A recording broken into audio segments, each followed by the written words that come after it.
Hello friend, आप सभी का स्वागत है आपके अपने चैनल ज्ञान कुंज कोचिंग सेंटर में। देखिए, आप सबों के लिए यानी क्लास 8 का जो चैप्टर 1 है साइंस विषय का, साइंस सब्जेक्ट का चैप्टर 1 कोशिका, बोले तो सेल का जो चैप्टर 1 है उससे रिलेटेड जितना भी आपका किताब का क्वेश्चन आंसर आपको इस वीडियो में करवाया जाएगा। तो देखिए, सबसे पहला आपका ऑब्जेक्टिव हो या सब्जेक्टिव दोनों आपको इस वीडियो में करवाया जाएगा।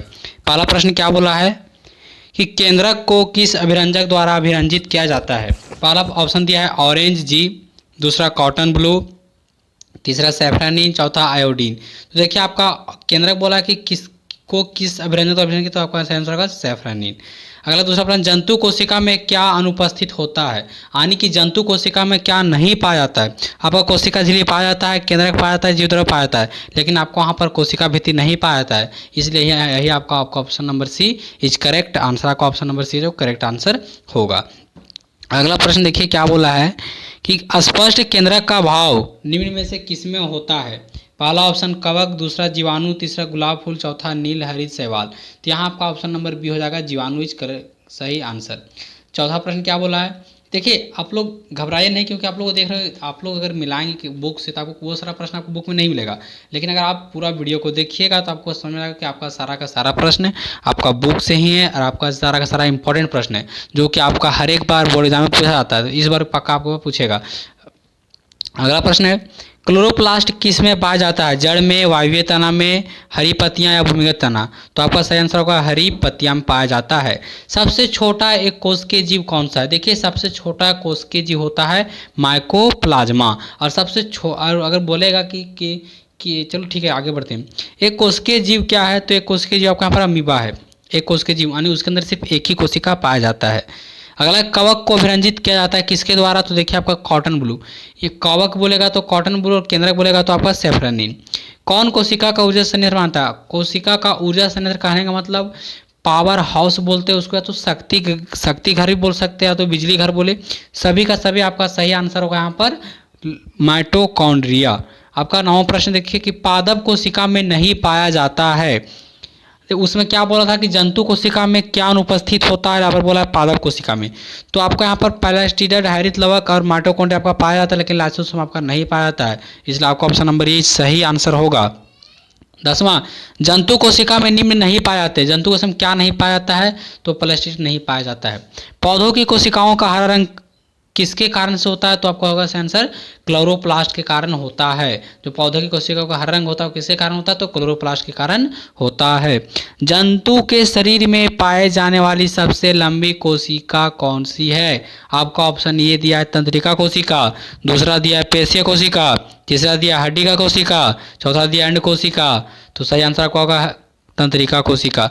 कोशिका की खोज कब हुई थी, तो आपका सही आंसर होगा 1665। दिमाग में रखिएगा 1665 ये आपका था, वो आपका जीवित कोशिका खोज किया, जीवित कोशिका नहीं था, आपका यहाँ पर मृत कोशिका खोज किया गया था और इसको खोज करने वाले रॉबर्ट हुक थे। लेकिन अगर बात हम लोग करेंगे जीवित कोशिका का, तो वहाँ पर आपका है 1674 ईस्वी और इसका खोज किया था एंटोन वॉन लीवेनहॉक ने, और ये था आपका जीवित कोशिका। लेकिन जब बोला जाएगा कि मृत कोशिका, तो वहाँ पर आपका मृत कोशिका में था रॉबर्ट हुक किया था और 1665 में किया था। समझ आ गया। बढ़ते अगला प्रश्न में, कोशिका में गुणसूत्र कहाँ उपस्थित होती है। कोशिका में गुणसूत्र कहाँ होता है, तो देखिए कोशिका में जो गुणसूत्र होता है वो आपका केंद्रक के अंदर पाया जाता है। 15वां प्रश्न, इनमें से कौन पादप अभिरंजक है, तो आपका ऑप्शन नंबर बी हो जाएगा सैफरानीन। कोशिका की खोज किसने की थी, तो सेंस होगा रॉबर्ट हुक ने। कोशिकाओं की आकृति कैसी होती है, गोलाकार, बहुभुजाकार, अंडाकार या सभी। तो आपका कोशिका का आकृति किसी भी आकार का हो सकता है। गोलाकार भी हो सकता है, बहुभुजाकार भी हो सकता है, चौकोर भी हो सकता है, चार भुजा वाला, अंडाकार भी हो सकता है, यानी किसी प्रकार का हो सकता है उसका आकृति। कोशिका कितने प्रकार की होती है, कोशिका 2 प्रकार की होती है। दिमाग में रखें, पादप कोशिका होती है और दूसरा जंतु कोशिका। अगर आप लोग को लग रहा है कि वीडियो हम बहुत जोर से बोल रहे हैं या तो फिर बहुत तेज़ी के साथ बोल रहे हैं, तो आप लोग जो वीडियो का जो स्पीड होता है उसको कम करके देख सकते हैं। सामान्यतया पत्ती के किस परत पर स्टोमेटा पाया जाता है, तो आपका दिमाग में रखिएगा कि निचली परत पर पाया जाता है। जंतु कोशिका में क्या अनुपस्थित होता है, तो आपका दिमाग में रखिएगा यहाँ पर कि कोशिका भित्ति होता है, जो जंतु कोशिका में नहीं पाया जाता है। दूसरा प्रश्न क्या बोला कि निम्नांकित कथन सत्य है असत्य, आपको बताना है कि एक कोशिकीय जीव में एक ही कोशिका होती है, सत्य या असत्य। तो देखिए, एक कोशिकीय जीव कहने का मतलब है, एक कोशिकीय जीव किसको बोलेंगे, जिसमें मात्र एक ही कोशिका हो। तो इसीलिए वहाँ पर एक ही कोशिका होती है, आपका आंसर होगा सत्य। रक्त कोशिका शाखान्वित होती है, कहने का मतलब जो रक्त कोशिका होती है शाखान्वित, एक पेड़ देखें पेड़, तो पेड़ का बहुत सारा क्या होता है, शाखा निकल रहा था इस तरह से इस तरह से, तो क्या हुआ शाखान्वित हुआ, क्या रक्त कोशिका ऐसा होती है, तो यद्यपि आपका कदा भी नहीं है, आपका ये कभी भी नहीं होता है, इसलिए आपका हो जाएगा ऑप्शन नंबर बी असत्य। सी में बोला किस जीव की मूल संरचना अंग है, किसी जीव की मूल संरचना कौन सी है, तो अंग है। अगर देखिए अगर आप कोशिका का बात करें तो बहुत सारा कोशिका मिल करके ऊतक का निर्माण करते हैं और बहुत सारा ऊतक मिल करके एक अंग का निर्माण करते हैं, तो किसी जीव का मूल संरचना क्या हुआ वहाँ पर आपका अंग हुआ, तो आपका यहाँ पर हो जाएगा सत्य।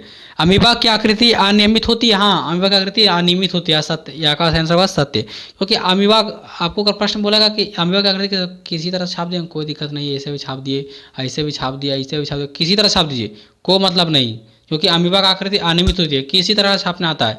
एग्जाम में देता है स्टूडेंट घबरा जाते हैं कि अमीबा कैसा होता है, तो हम लोग देखा नहीं, लेकिन भैया आपको भी पता है कि अमीबा की आकृति कोई इसी प्रकार का नहीं होता है, किसी तरह से छाप लो, उसके अंदर एक कोई उसका जो जितना पार्ट होता है उसको एक दो पार्ट होता है अंदर में दिखा दीजिए, बाकी कोशिका किस तरह से छाप दीजिए, कोई कोई प्रॉब्लम नहीं है। सबसे बड़ी कोशिका शुतुरमुर्ग का अंडा होती है, तो हाँ देखिए अगर छोटा कोशिका बोलेगा तो आपका जीवाणु में होता है माइकोप्लाज्मा का, और सबसे बड़ा बोलेगा तो शुतुरमुर्ग का जो अंडा होता है उसका सबसे बड़ा कोशिका होता है। आपका हो जाएगा ऑप्शन नंबर, जो यहाँ पर क्वेश्चन नंबर ये था वो भी आपका हो जाएगा सत्य।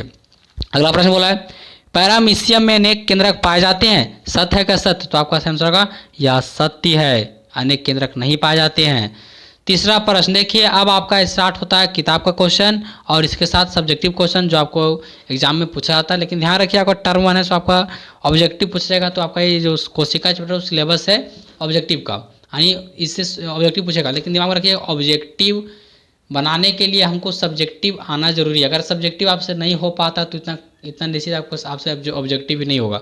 आप अलग याद कर लेंगे वो अलग बात है, लेकिन आपसे समझ में नहीं आएगा। तो बोला कोशिका झिल्ली को चयनात्मक पारगम क्यों कहा गया है, तो आंसर देखिए कोशिका झिल्ली जिसे प्लाज्मा झिल्ली भी कहते हैं, सरंध्र होती है, यानी उसमें रंध्र होती है, उसमें छेद होती है। एक पत्ता देखें तो पत्ता क्या होता है, मान लीजिए इस तरह से आपका पत्ता है, तो इसमें देखिए बीच में इसी तरह छेद रहता है, तो जिस प्रकार से आपका ये छेद है तो आपका क्या है, इसे बोलते हैं संरंध्र, समझ गए।